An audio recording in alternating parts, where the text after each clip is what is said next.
दिनै जोंनि सिडली चिरां समस्ति MLA समस्तिनि गेजेरावहाय जोङो मोनसे NDA-नि बिजाथि जयन्त बसुमतारीखौ मदद होनानै मोनसे गोख्रों बाइक रेलि खालामनाय जादों आरो बे बाइक रेलिया जोंनि नैबे काजलगावनि हाथाइनिफ्राय जागायनानै जोङो खैला मैला जानानै सातिपुर जानानै रुनिकाटा जानानै बासुगाव जानानै बांगालदुबआव जोबफैगोन सानसेनि हाबाफारि आरो बेवहाय जों मोनथाम हानजाया ज' लोगो नांनानै खालामनाय जादों DPPL, BJP आरो AGP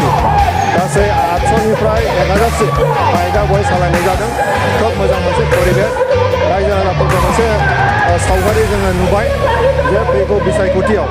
जोंनि NDA-नि बिजाथि जयन्त बसुमतारीया दि क'क्राझार लकसभा समायाव देरहाथारबाय बे बाथ्राया दिनै सावगारिया क्लियार जादों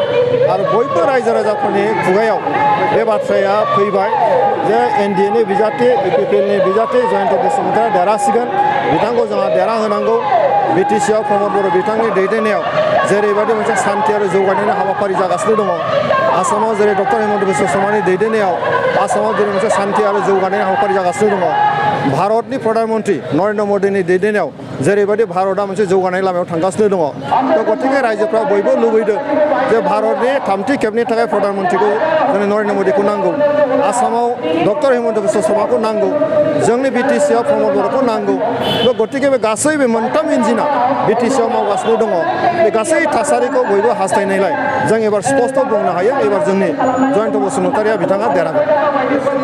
माबायदि जागोन सिडली समस्तियाव गासै 2 लाखसोनि एसे बारा दङ बेनि गेजेरावहाय जोङो मिजिंथिदों 1,30,000 बा 40,000नि गेजेराव जोङो भटखौ मोनगोन